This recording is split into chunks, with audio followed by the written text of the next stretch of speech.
ராஜராஜன் தர்பார் வரலாற்று துளிகள். இந்திய வரலாற்றில் இரும்பு மனிதர் என்று அழைக்கப்படுகிற சர்தார் வல்லபாய் பட்டேல் அவர்கள் பிறந்த தினம் என்று 31 அக்டோபர் 1875 குஜராத் மாநிலத்தில் பிறக்கிறார். இவர் சுதந்திரத்துக்கு முன்னாடி ஒத்துழையாமை இயக்கம், குயிட் இந்தியா மூவ்மெண்ட் போன்ற இயக்கங்களெல்லாம் பங்கு கொள்கிறார். சுதந்திரத்துக்கு பிறகு முதல் ஹோம் மினிஸ்டராக வருகிறார். ரொம்ப சேலஞ்சிங் பீரியட் என்று சொல்லலாம்.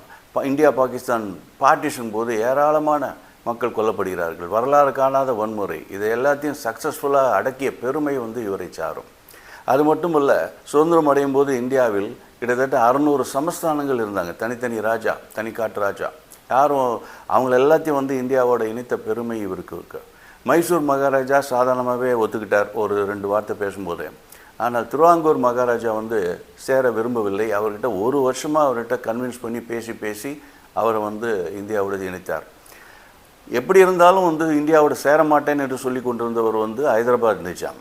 அவர் மேலே வல்லபாய் பட்டேல் மிலிட்ரி ஆக்ஷன் எடுத்து அதை ஹைதராபாத்தை இந்தியாவோட இணைத்தார். அதே போல் காஷ்மீர் தனியாக தான் இருந்தது, தனி நாடு.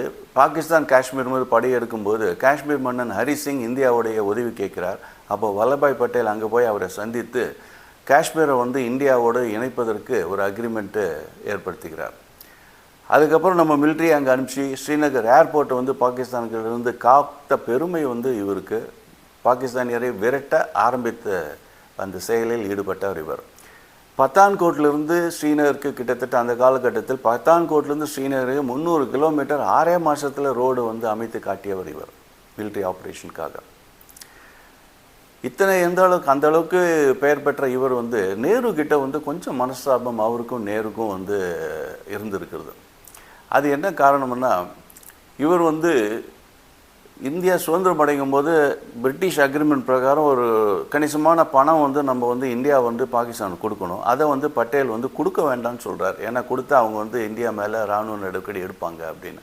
ஆனால் நேரு அதை கொடுக்குறார், காந்தியோட வார்த்தைக்கு கட்டுப்பட்டு. அது இவருக்கு பிடிக்கல.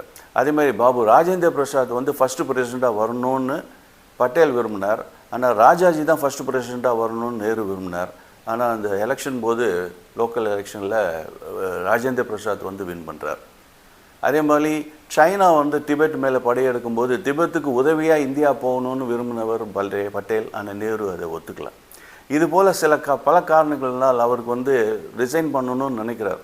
இன்ஃபேக்ட் சுதந்திரமான 6 மாதத்தில் 1948 ஜனவரி 30th அன்னைக்கே அவர் மகாத்மா காந்தியை சந்திக்கிறார் பட்டேல். நான் தொடர விரும்பவில்லை, மந்திரி சபையில் ரிசைன் பண்ண போகிறேன்னு சொல்கிறார். ஆனால் காந்தி பட்டேல் நேரு 2 பேருமே இந்தியாவுக்கு தேவை, ரிசைன் பண்ணக்கூடாதுன்னு சொல்லி அவரை நிறுத்துகிறார். அவர் பேசிட்டு போன அடுத்த ஒரு 5-6 நிமிஷத்தில் காந்தி கோட்சேவால் சுட்டுக் கொல்லப்படுகிறார். இன்ஃபேக்ட் பட்டேல் கூட பேசின அந்த 5 நிமிஷத்தினால தான் காந்தி அந்த பூஜைக்கு டிலே ஆகுதுன்னு சொல்லிட்டு அந்த கூட்டத்தில் இப்படி சாதாரணமாக இப்படி போகிறத விட்டுட்டு கூட்டத்தை விலகி கொண்டு நடுவில் போகிறார் அந்த மேடையை நோக்கி. அப்போது கோட்சேக்கு நேராக பக்கத்தில் போனதுனால கோட்சே இவரை சுடுறதுக்கு காரணமாக அமைந்தது. அவ்வளோ க்ளோஸாக போகிறார்.